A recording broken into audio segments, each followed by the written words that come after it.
Good evening. Hello. सो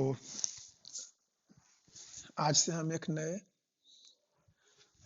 series की शुरुआत करने जा रहे हैं और ये one of the most important topic for either for a physics student और for a mathematics student, and the topic is calculus. Before going into the detail of the topic, let me first discuss what is the plan. So the plan is I will upload the lecture on Tuesday, Thursday, and Saturday, mostly in the evening, and on the Sunday evening or in the Monday morning, I will upload one lecture that discusses some problems that already asked either in IEEE, IIT, or some CBSE board exam or Bihar board exam. So सबसे पहले हम देखते हैं कि calculus कहते हैं किसको। According to Wikipedia, calculus को बोलते हैं कि mathematical study of a continuous change and eight the same time कि परिवर्तनशील राशियों में होने वाले परिवर्तन की दर। जैसे परिवर्तनशील राशियों का मतलब है कि अगर हम एक नई राशि को एक क्वांटिटी y डिफाइन करते हैं जो डिपेंड कर रहा है x पे, किताब इसको जनरल डिफाइन करता है कि y as a function of x। कुछ देर में हम डिफाइन बताएंगे कि फंक्शन किसको कहते हैं, कैसे हम फंक्शन कंस्ट्रक्ट करते हैं। बट हम स्मॉल चेंज इन x के साथ y में क्या चेंजेज होगा, इसकी पूरी स्टडी इस पूरे कोर्स में करेंगे। सो कैलकुलस दो पार्ट में डिवाइडेड है। अगर हम डिवाइड करें तो one is differential calculus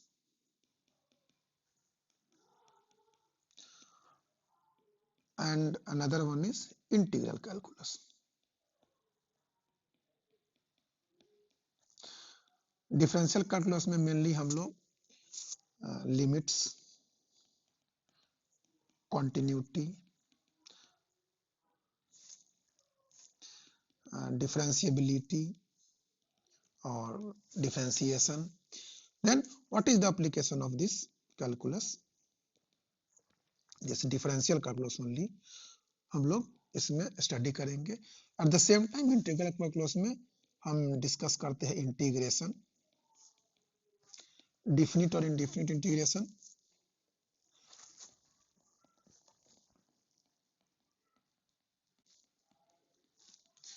and then the application of integral calculus.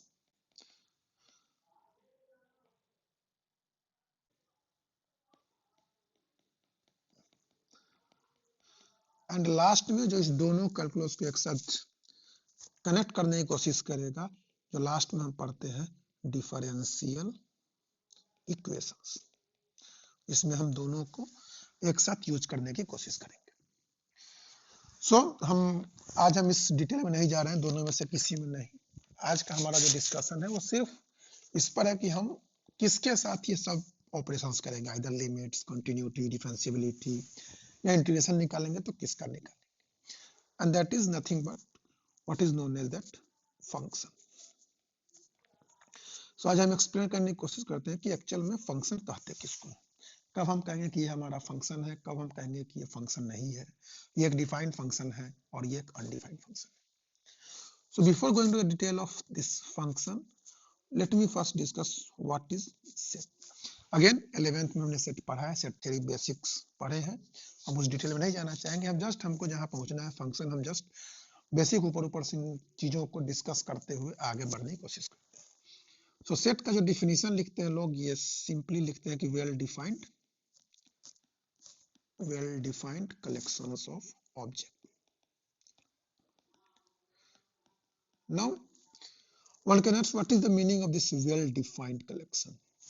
So well defined means अगर हमसे कोई पूछता है कि हम एक सेट बताओ, सेट ऑफ वॉवेल्स, कोई भी लिख सकता है कि हाँ सेट ऑफ वॉवेल्स है ए, ई, आई, ओ and you.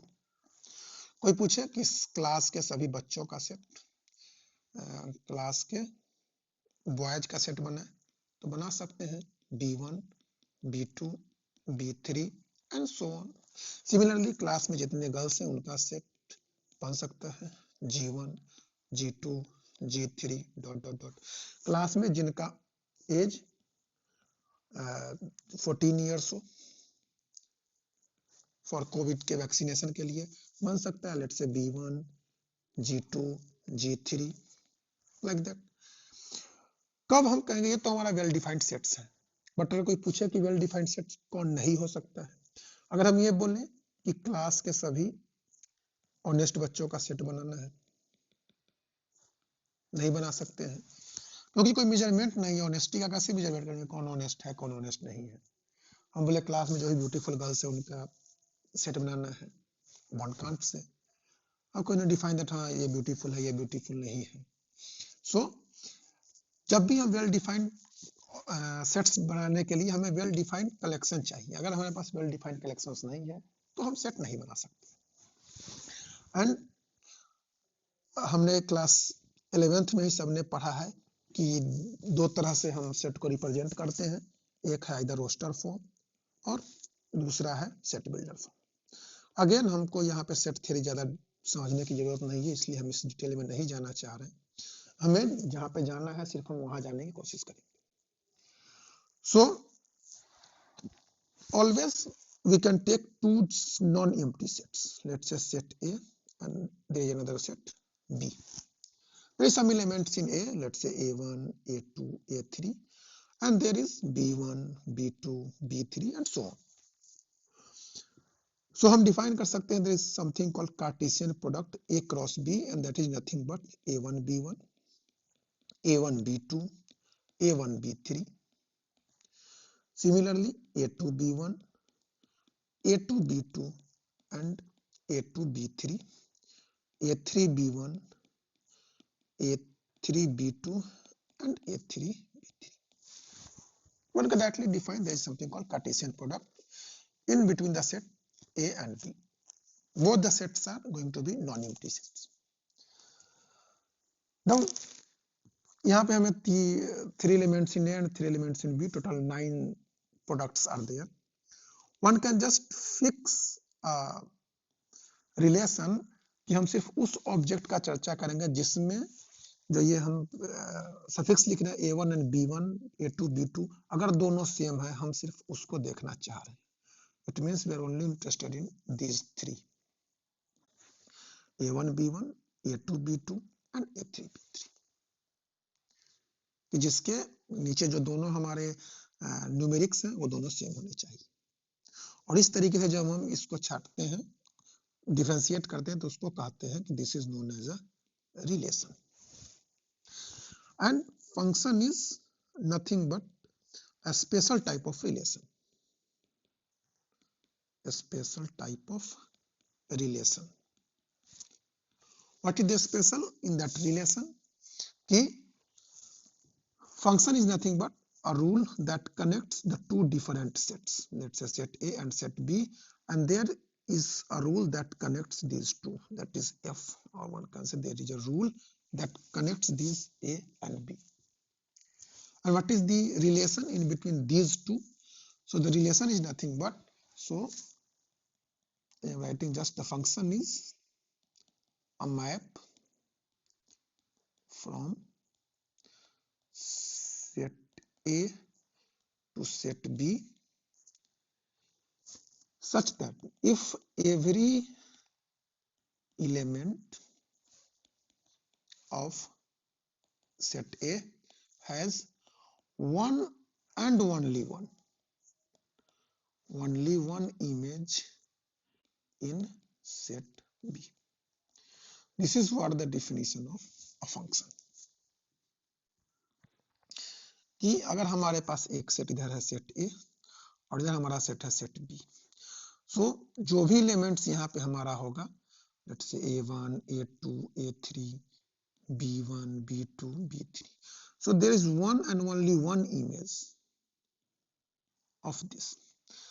This may be if you have suppose A1, A2, A3 and we have B1, B2, B3, then this A1 का इमेज B1 है, A2 का भी इमेज B2, B1 हो सकता है, इसमें कोई बड़ी बात नहीं है, हो सकता है, लेकिन one and only one image. So these two are the example where one can say this defined a function.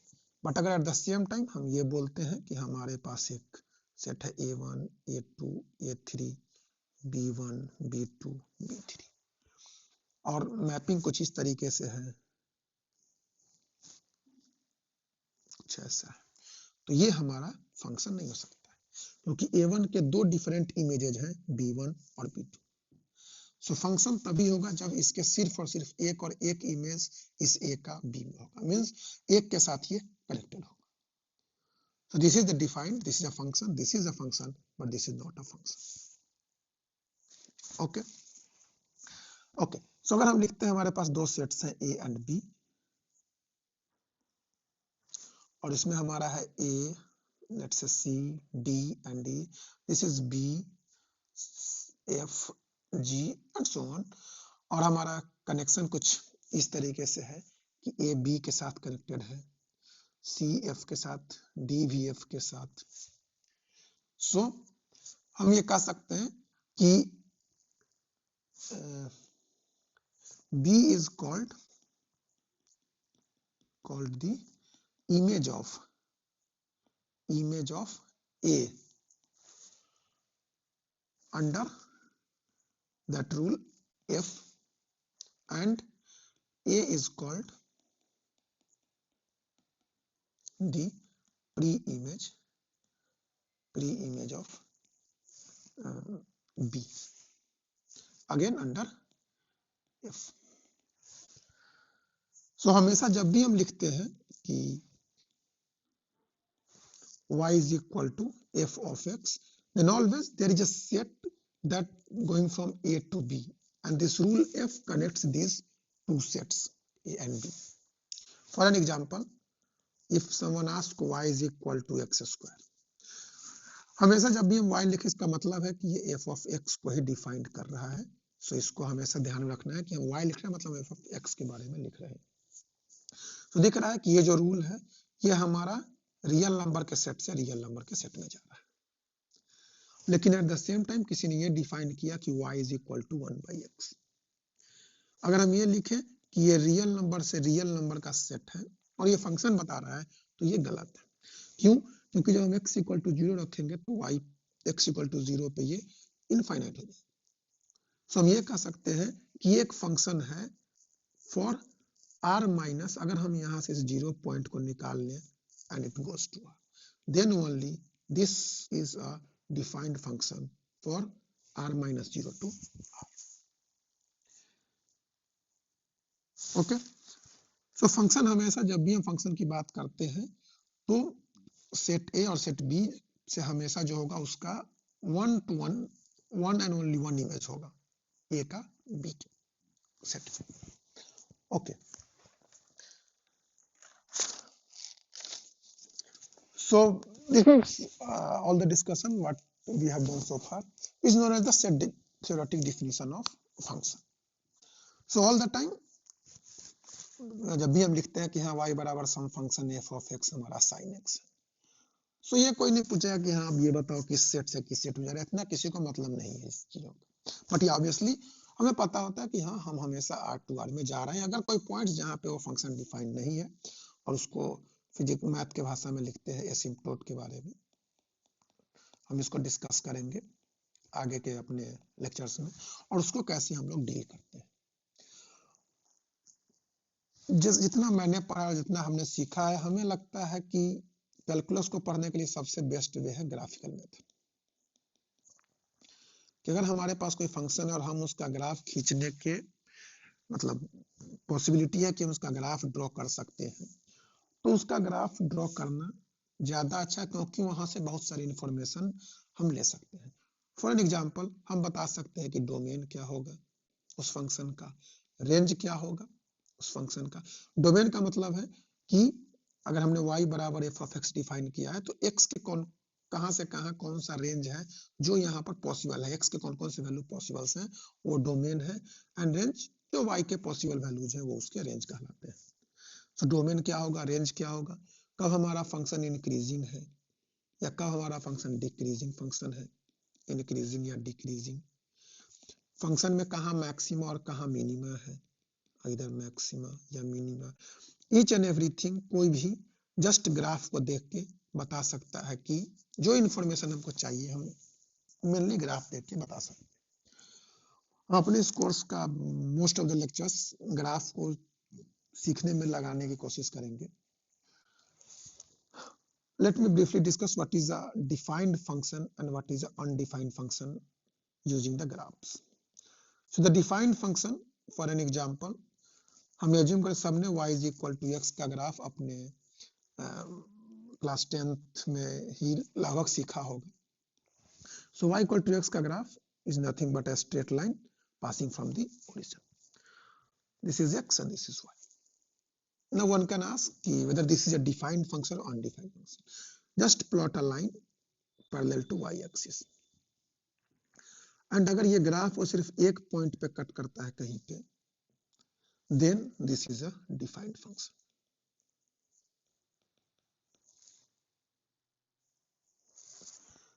Again, next example.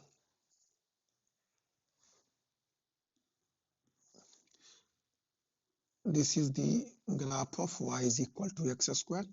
Again, हम कुछ नहीं करना है, just y के parallel, this is x and y के parallel हमको एक line draw करना है. अगर ये ग्राफ सिर्फ और सिर्फ एक पॉइंट पे कट करे तो इस कंडीशन में हम लिखते हैं कि फंक्शन हमारा डिफाइंड होगा.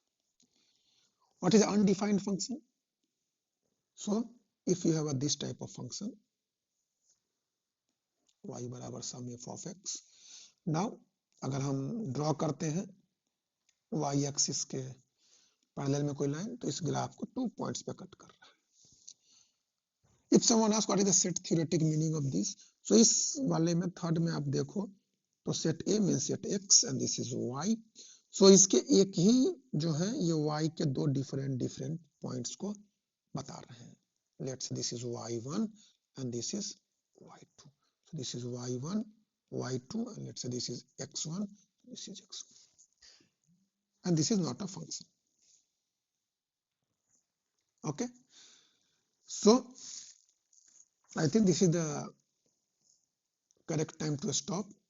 From the next class, I am going to discuss the type of function and how to plot the graph of that function. Take care and see you soon.